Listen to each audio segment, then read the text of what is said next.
of Prayer. Global Day of Prayer.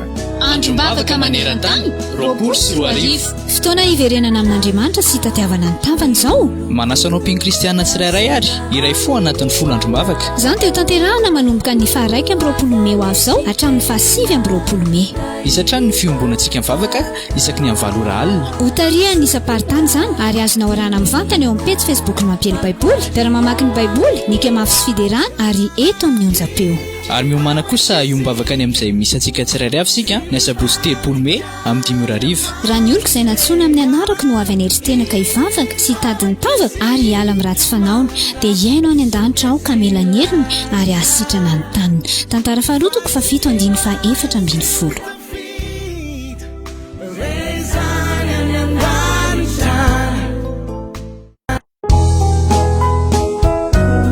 Ary hitady ianareo ndia ho hitanareo araka tsahanareo amin'ny fonareo rehetra. Jeremia 9:7. Global Day of Prayer. Global Day of Prayer. Androm-bavaka maneran-tany roapolo sy roa arivo. Fotoana hiverenana amin'Andriamanitra sy tatiavana ny tavany izao. Manasanao mpino kristianina tsirairay ary iray fo anatin'ny folo androm-bavaka. Izany teo tanterahana manomboka ny 1 Mey ho avy izao hatramin'ny 9 Mey. Isatrany ny fiombonantsika mivavaka isaky ny amin'ny 7 alina. Ho tarihany isa-paritany izany ary azonao arahana mivantana eo amin'ny pejy Facebook ny Mampiely Baiboly, mpiara-mamaky ny Baiboly, ny Kemafy sy Fiderana ary eto amin'ny onjam-peo.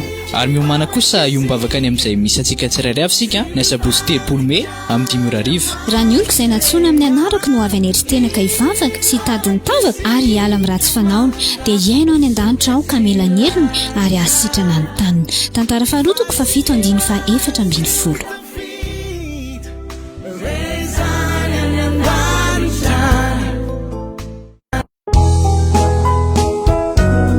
Ary hitady ianareo ndia ho hitanareo araka tsahanareo amin'ny fonareo rehetra. Jeremia 9:7. Global Day of Prayer. Global Day of Prayer. Androm-bavaka maneran-tany roapolo sy roa arivo. Fotoana hiverenana amin'Andriamanitra sy tatiavana ny tavany izao. Manasanao mpino kristianina tsirairay ary iray fo anatin'ny folo androm-bavaka. Izany teo tanterahana manomboka ny 1 Mey ho avy izao hatramin'ny 9 Mey.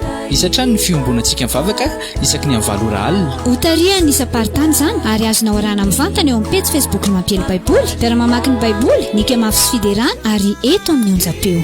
Ary miomana kosa iombavaka ny amin'izay misy antsika tsirairay avy sika ny asabotsy 3 Mey amin'ny 5 raha ny oloko izay natsoina amin'ny anarako no avy aneritena ka hivavaka sy hitadiny tavaka ary hiala amin'ny ratsy fanaony dia hiaino any an-danitra aho ka mela ny heriny ary ahasitrana ny taniny. Tantara faharotoko 7:4.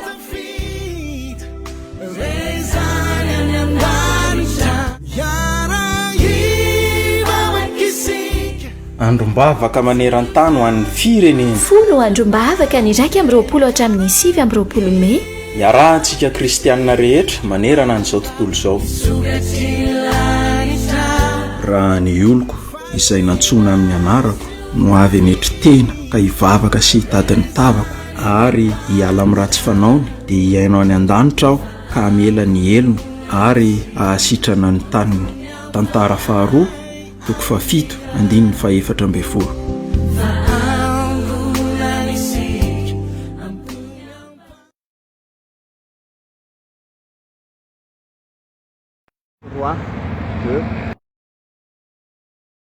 Rehetra indray manerana ny nosy manaraka ny amin'izao androm-bavaka maneran-tany izao na izay efa hitantsika amin'ny Tsangabato aty Morondava indray izao no miaraka aminao ny sampana aty Morondava eo anivony ny mpiara-mamaky Baiboly.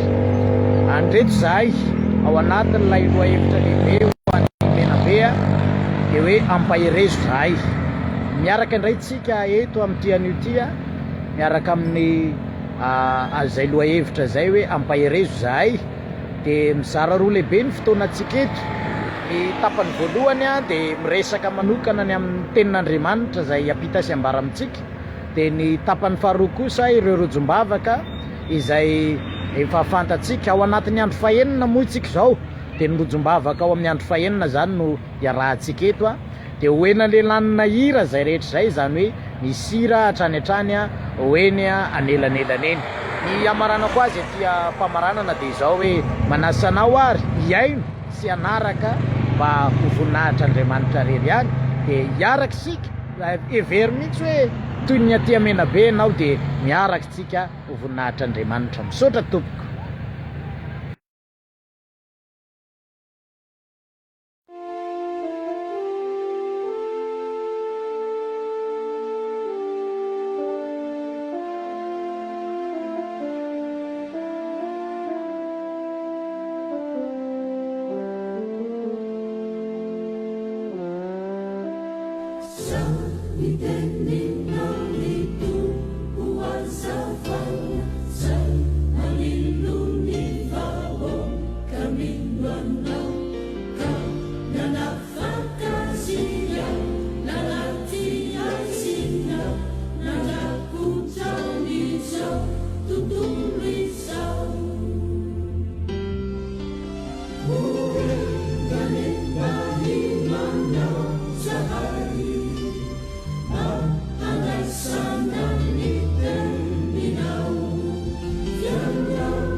Ampifaliana lehibe ry havana no iarana amintsika ho amin'ity anio ity. Dia tsika hivavaka avy hatrany alohany andresantsika ny afatry ny tenin'Andriamanitra.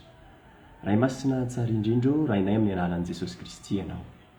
Misaotra anao zay ny amin'ity fotoana sarobidy izay mbola omenao anay ity, afahanay mandre ny teninao. Ho ankehitriny ray ao amin'ny anaran'i Jesosy sy ny fanampin'ny fananao masina.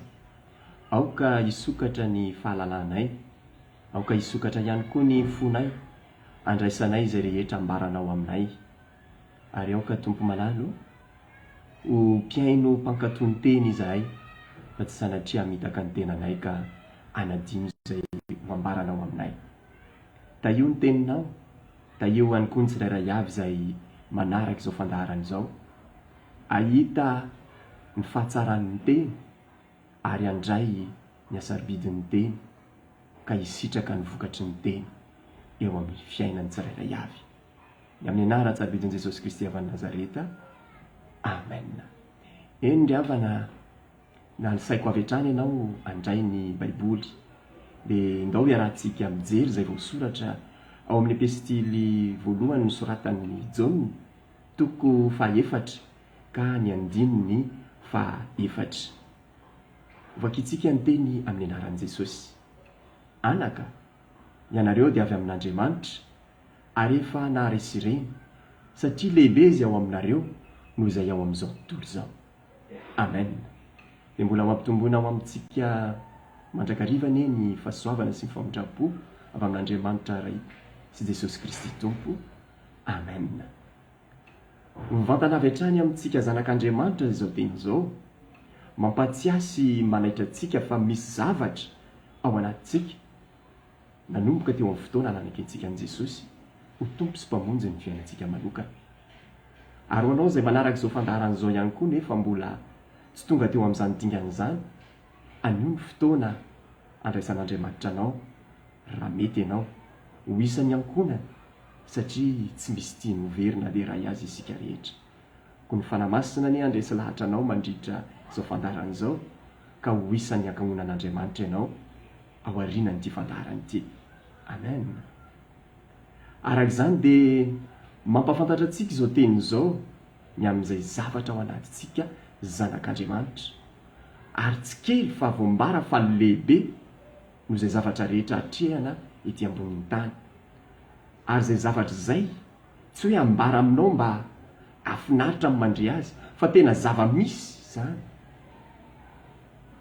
Ka mila ampatsiahivina antsika sy ampaherezina antsika fa misy zavatra ao anatinao rehefa nandray an'i Jesosy ianao. Eto ny apôstôly Jaona dia milaza fa rehefa natao tao amin'i Jesosy ny fiaviantsika dia efa naharesy ny zavatra rehetra tsika, ny olana rehetra, ny fampahoriana rehetra, ny aretina rehetra, eny hatramin'ny herin'ny fahafatesana azy rehefa nitsangana tamin'ny maty teo amin'ny toerantsika Jesosy Kristy. Fahamarinana izany ary fahamarinana ara-baiboly. Izany ny voasoratra ho anao sy ho antsika rehetra izay manaraka izao fandaharan'izao. Ndao anie rehefa nandray an'i Jesosy Kristy Tompo ianao dia naranao atsakany sy andavany ireo ambara tonga tsirairay avy amin'izany. Nanenina tokoa ianao tamin'ireo ratsy vita sy fahotana izay tsy mifanaraka tamin'ny sitrapon'Andriamanitra. Dia nanapa-kevitra tonga niverina teo anatrehan'Andriamanitra ianao amin'ny alalan'i Jesosy Kristy. Dia nandray azy ho tompo sy mpamonjy ny fiainanao manokana. Manomboka eo dia ao anatinao Jesosy, ao anatinao ny fanahy. Rehefa ao anatinao ny fanahy dia tsy noho izay ezaka na ny ataonao ny mahatonga anao mpandresy ny zavatra rehetra, fa noho ny natao teo amin'ny toeranao. Satria ny nahatongavan'i Jesosy tsy hoe andresy ny herin'ny fahafatesana izy nefa ho faty ihany ianao avy eo. Tsy natoran'Andriamanitra mantsy ny fahafatesana fa fahavelomana mandrakizay. Comme maha-Andriamanitra azy tamin'ny fotoana izay nisamborana azy dia afaka nataony mihitsy ny tsy ho azo natao izany fisamborana izany, fa izay ilay fahefana izay ao anatiny dia ny hanolotra ny ainy dia nanaiky ny samborana sy ny ho faty amin'ny maha-olona azy izy. Izany hoe nanolo-tena ho faty teo amin'ny toerantsika Jesosy. Noho izany nahatongavan'i Jesosy dia tsy hoe hitsangana maty dia hiakatra ho any an-danitra, fa ho faty teo amin'ny toerantsika. Araka ny nambarako, tsy natoran'Andriamanitra ny fahafatesana, fa natoran'ny raisiny teo amin'ny toerantsika. Fa maninona Jesosy naka an'izany teo amin'ny toerantsika? Mba hananantsika antoka androany fa efa vita 2 taona lasa mahery izahay nampandresy ianao manoloana ny zavatra maro samihafa atrehanao aty aoriana. Dia mila tonga saina amin'ny fomba tsotra fotsiny ianao hoe efa nitrango ity tany aloha, efa raraka iny, fa manomboka eto kosa dia tsy ataoko mahazo ahy intsony. Ka tsara ny mampafantatra antsika amin'izao fahamarinana izao. Dia verina kely tsika tamin'izay 2 taona mahery lasa izay tamin'i Jesosy tonga olona tetỳ ambonin'ny tany, dia tena olona 100% tahaka azy tahaka anao izay manaraka ny fandaharana mihitsy izy. Natera-behivavy, nona, nangetaheta, ny lalao, ny anatra, nanao an'ireo fanaontsika andavanandro izy. Fa tamin'ny fotoana izay nionany tamin'ny Jaona mpanao batisa dia izao ny voambara. Indro ny zanak'ondrin'Andriamanitra izay mitondra zavatra, inona ny nentiny? ny fahotany zao tontolo zao zay manambara amintsika fa ny fahotako ny fahotanao ny fahotan'ireo taranaka mbola ho avy any aoriana de fa tao am' Jesosy tamin'izay fotoan'izay. Ko ny fahatongavany nonofo tetỳ ambonin'ny tany de nentina anehoana ireo karazam-paharatsiana sy fahoriana mianjady amin'ny olombelona fa indrindra ho toky sy antoka ho antsika ankehitriny zay efa nandray azy ho toky sy mpamonjy ny fiainantsika manokana ary manome antoka antsika fa lehibe zay ao anatintsika ary efa naresy izao tontolo zao. Zany indrindra ny mahatonga n'izao teny zao ho anjarantsika amin'ity andro fahaeniny ao anatin'izao 10 andro mbavaka maneran-tany ankehitriny izany. Jesosy Kristy manko efa nilaza fa zaho efa naharesy an'izao tontolo zao. Antoka ho antsika zany rehefa nandray an' Jesosy tsika de ao anatintsika izy ary zay indrindra no tokony hisotomantsika tombotsoa ny amin'ny fananantsika an' Jesosy ao anatintsika ankehitriny amin'izao vanim-potoana iainantsika izao ka tonga atsika tsy hiodikodina na hiasa saina fa ho tonga saina fa lay mpandresy lay lehibe indrindra lay efa naharesy zao tontolo zao no ao anatintsika. Zany no anentanako anao ankehitriny raha mbola tsy nandray an' Jesosy Kristy ianao manaraka izao fandarana izao anio ny fotoana mety anapahanao hevitra fa misy tombotsoa lehibe ny fananana an' Jesosy Kristy. Misy tombotsoa lehibe ny fitoerana ao anatintsika satria ankehitriny Jesosy Kristy de tsy tia amin'ity zao tontolo zao ity intsony fa zasy ianao no ety amin'izao tontolo zao indray ankehitriny efa miakatra izy ary eo ankavanan'Andriamanitra ray fa raha lasa izy de tsy namela ntsika io kambody na namela ntsika ho rery fa nandefa ny fanahany masina ho ety amintsika ampantsiaro atsika lay fandresena zay efa vitany no arivotoana lasa zay ary ampafantatra atsika amin'ny alalan'ny teniny zay tombotsoa atsika malagasy ihany koa fananantsika ny teny amin'ny fitenitsika ary tombotsoa atsika ihany koa satria de voambara ao amin'ny bokin'ny Salamo hoe fanilo ny tongotro sy fahazavan'ny lalako ny teninao. Zany hoe mitondra atsika ho amin'ny lalana tokony ale ny tenin'Andriamanitra, mitondra atsika ho amin'ny lalam-pandresena ny tenin'Andriamanitra, mitondra atsika ho amin'ny antoka hiatrehana ny zavatra rehetra misy ankehitriny sy ny ho avy ny tenin'Andriamanitra. Zany natonga ny apôstôly Jaune mampahery atsika ankehitriny amin'ity anio ity hoe lehibe zay ao aminareo noho ny amin'izao tontolo zao. Ho alao hery ary raha lasaina bavy ho antsika tsirairay avy zay manaraka izao fandaharana izao. Tsy kely ny ao anatinao fa lay lehibe indrindra ary lehibe noho ny amin'izao tontolo zao. Tombotsoa ho antsika zany. Tokony ho tehirizitsika, ho raisitsika fananana mihitsy, ho ampiasaina amin'ny andavanandro mpiainatsika, hivelomatsika, hisehotsika. Satria efa voasoratra ihany koa fa izao zavatra ary rehetra izao de miandry ny fisehoan'ny zanak'Andriamanitra. De zasy ianao zany miandry ny fisehotsika lay mandresy, lay mpandresy, lay efa nandresy an'ity zao tontolo zao ty. Aka ny fahefana eo ampelantanan'ilay ratsy ka tonga lay fiadanana zay efa nomeny Jesosy Kristy, lay efa nambarany hoe ny fiadanako no omeko anareo, ny fiadanako no avelako anareo. Izy zany tsy maniry fiainam-piadanana raha mbola eto amin'ity zao tontolo zao ity. Efa nambarany Jesosy Kristy zany, efa nomeny atsika izany fanjarako sy anjaranao ankehitriny mandray zany mitahiry zany mikolokolo izany mampiasa izany amin'ny andavanandrotsika rehetra ny ampisehtra rehetra zay misy atsika na ny ampiasana na ny ampianarana eny amin'ny fandrarana rehetra zay ataotsika ary ny tenin'Andriamanitra androany dia mbola mampatsiaro atsika hoe anaka manambara amintsika zany fa Andriamanitra mihitsy ny te handray antsika ho isan'ny ankohonany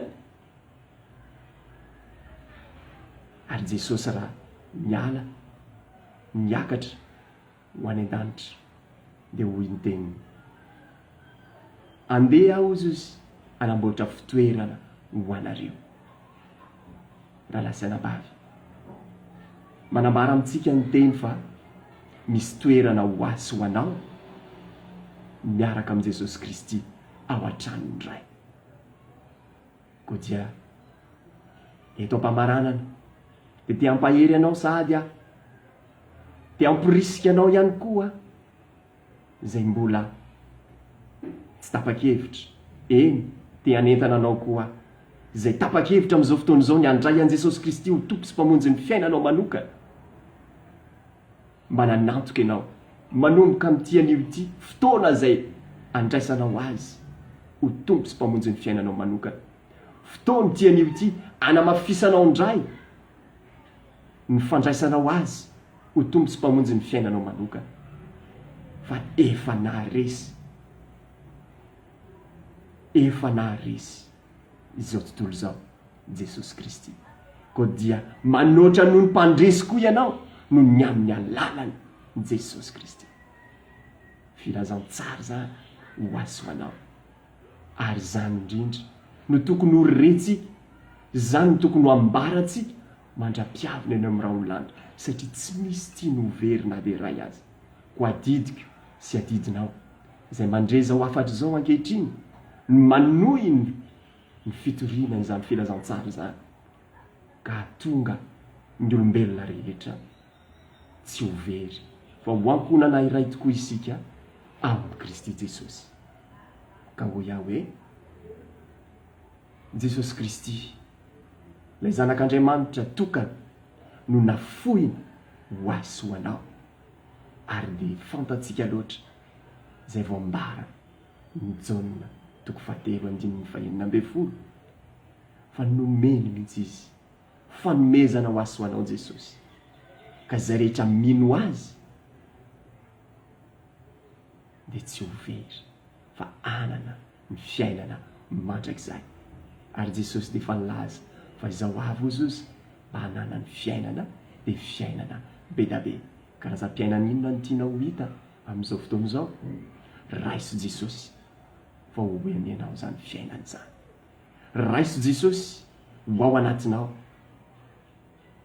fa efa nampanantena antsika izy ary efa nanambara fa lehibe izay ao anatinao noho ny amin'izao tontolo izao ary efa naharesy ireny rehetra ireny dia ho an'Andriamanitra ny eny voninahitra fa ny fiadanany kosa ho amintsika tsirairay avy ny fanamasin'Andriamanitra ny ampitombo sy ampahery antsika tsirairay avy izay manaraka izao fandaharana izao ary anome tolotsaina ho antsika ho amin'ny fanazavana misimisy kokoa ny teny ka tonga antsika hifahatra sy hafahatra mandra-piavin'i Jesosy Kristy eny amin'ny rahaolanitra mbola hiara hivavaka isika raha masina tsara indrindro misaotra anao zay ny amin'ny teny izay nomenao anay izay mampahafantarinao anay tamin'ity anio ity fa lehibe izay ao anatinay dia Jesosy Kristy ary efa naharesy ny zavatra rehetra ety amin'ity izao tontolo izao ity ka mba hatonga anay anoatra noho ny mpandresy noho ny amin'ny alalany ihany koa ny amin'izany tombontsoa fanananay azy zany fa nay masino tehirizo ny teny izay voarainay tehirizo ny fanananay an'i Jesosy Kristy mandra-piavina eny amin'ny rahaolanitra mankasitraka indrindra raha io ny anaran'i Jesosy Kristy avy Nazareta amen dia mankasitraka antsika tsirairay avy ny tompony ombantsika rehetra finaritra tompoko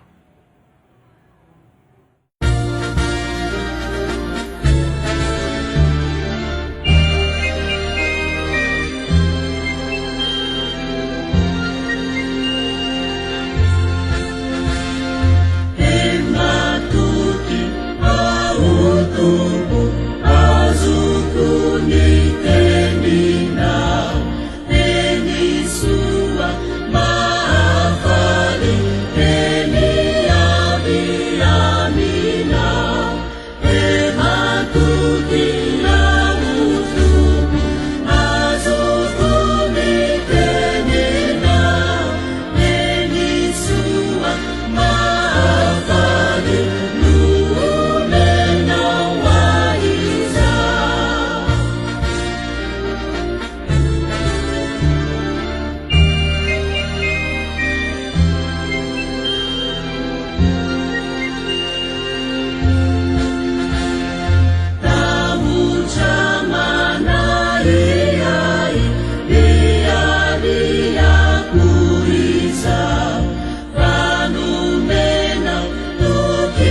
Reação, Jornal Zona Isão, Jornal Façon da Rita, Melone, Seria, Jornal Puro, Bonangueiro, Melone, Carafanaio, Manos Valcão, Zona Isão, Valcão quando eu cristiano senzido, no fenômeno de Jesus Cristo. Reação, Padação de Tirti, Padação de salvação, a mulher faz o máximo de para Jesus Cristo, qual é a realidade, tiro a realização de sama reiki di sana. Kira karena memang kiri matusan sahabat dunia Yesus Kristus voltar sahabat di sana. Berfarita menyentuh, farita mengitir kata farin, awfanan sahabat arafat kisah kembali pasal bahwa sifatnya nampur, namsah, penfiksanya hanya manusia, terus ada beberapa inovasi. Saya penting Yesus Kristus dia sisi ekspresinya yang sesia agamno, agamno.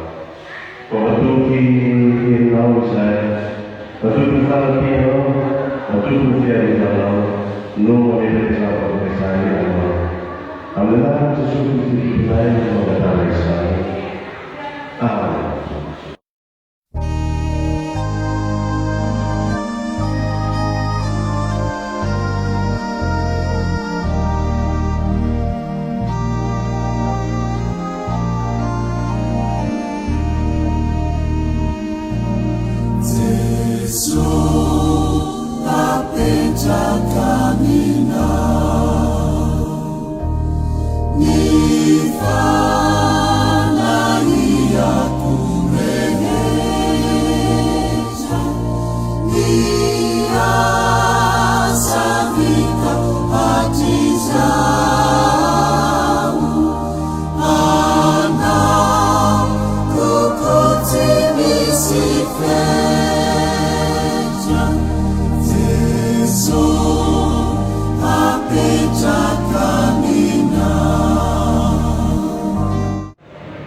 Mas minha galera vai se fazer, né? A família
satria mandamafo kristiana zao maro ny fomba azorena mety mahavalisy reny mahazo nay ao ny tsy sokafan'ny fiangonana le fipetra maro samihafa zay mety mampisy fahasalamana ny kristiana zao fotoana zao maro ny tsy fananana mety tsy fahafaterana fipetraka mahatonga fiangonana tsy mahafaka misokatra zao fotoana zao nangatany andriamanitra dia natongana Kristy ilay bevoninahitra ilay tokony zavatra rehetra mba hanampy ny fiangonana ianao ilay lohan'ny fiangonana hamelero rantsana rehetra manerana ny fiangonana manerana ity firenena ity afaka manokana mba iray ny fiangonana tsy hanaraka fiangonana zavatra rehefa ny kristiana tsiray miaraka mivavaka miaraka tena sy mankalaza mamevoninahitra anao asambatra amin'ny avolita ianaranao ilay Kristy tokony fanjakana tokony ery manao ny voninahitra amin'ny anaran'i Jesosy Kristy tompo. Amen.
Fandaharantsika tamin'ity androany ity mino zay fa nitombo hery ianao eny velona koa ny fanantenana miakatra ny finoana tao anatin'izay fandaharan'izay ary dia ny fanamasin'Andriamanitra ny mitahiry izay rehetra voaraitsika tao anatin'ny hafatra sy ny vavaka rehetra izay nasandratra teo ary dia mbola manasanao zay anjoy hatrany zao tambajotra Facebook izao mandritry ty 10 androm-bavaka maneran-tany taona 2020 ity dia manonona ny fiadanan'ny tompo ho amintsika tsirairay avy finaritra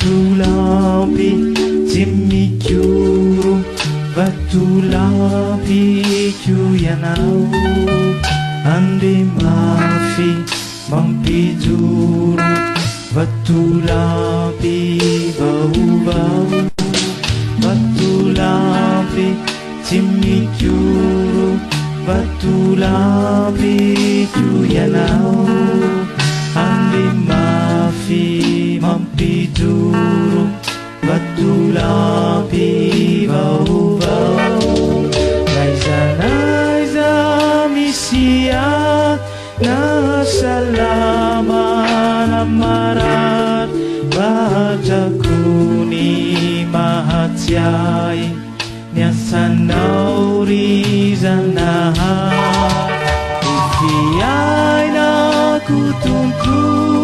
tunatukaku anao tiatakaluku pisudu vatulampiko ianao vatulampiko ianao renareo teo andrombavaka maneran-tany ho an'ny firenena folo andrombavaka ny raiky amby roapolo hatramin'ny 7 amby roapolo me iarahantsika kristianina rehetra manerana n'izao tontolo izao raha ny oloko izay nantsona amin'ny anarako no avy anetry tena ka hivavaka sy hitady ny tavako ary hiala amin'ny ratsy fanaony dia hiaino any an-danitra aho ka hamela ny elony ary ahasitrana ny taniny. Tantara faharoa toko fafito andininy faefatra amby folo.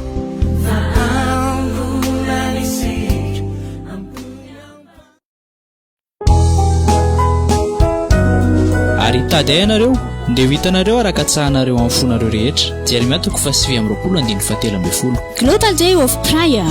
Global Day of Prayer. Andrombavaka maneran-tany roapolo sy roa arivo. Fotoana hiverenana amin'Andriamanitra sy tatiavana ny tavany izao. Manasanao mpino kristianina tsirairay ary iray fo anatin'ny folo andrombavaka. Izany dia ho tanterahana manomboka ny 1 amby roapolo me ho avy izao hatramin'ny 7 amby roapolo me. Isatrany ny fiombonantsika mivavaka isaky ny amin'ny 7 ora alina. Hotarian'ny isa-paritany izany ary azonao arahana mivantana eo amin'ny pejy Facebook ny mampiely baiboly dia raha mamaky ny baiboly nika mafy sy fiderana ary eto amin'ny onjam-peo. Ary miomana kosa iombavaka ny amin'izay misy antsika tsirairay avy sika ny asabotsy 3 me amin'ny 5 ora arivo. Raha ny oloko izay natsoina amin'ny anarako no avy aneritena ka hivavaka sy hitady ny tavaka ary hiala amin'ny ratsy fanaony dia hiaino any an-danitra aho ka mela ny heriny ary ahasitrana ny taniny. Tantara faharoa toko fafito andiny fahaefatra ambin'ny folo.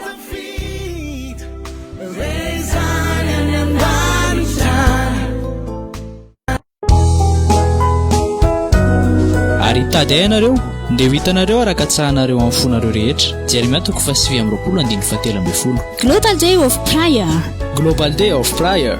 Andrombavaka maneran-tany roapolo sy roa arivo. Fotoana hiverenana amin'Andriamanitra sy tatiavana ny tavany izao. Manasanao mpino kristianina tsirairay ary iray fo anatin'ny folo andrombavaka. Izany dia ho tanterahana manomboka ny 1 amby roapolo me ho avy izao hatramin'ny 7 amby roapolo me.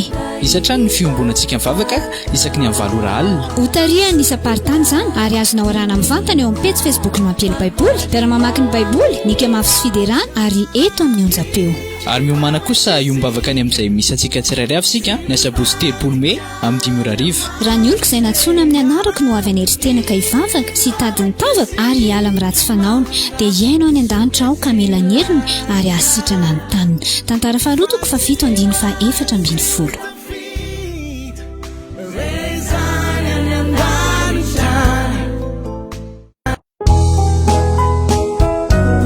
Ary tady ianareo ndia ho hitanareo araka tsahana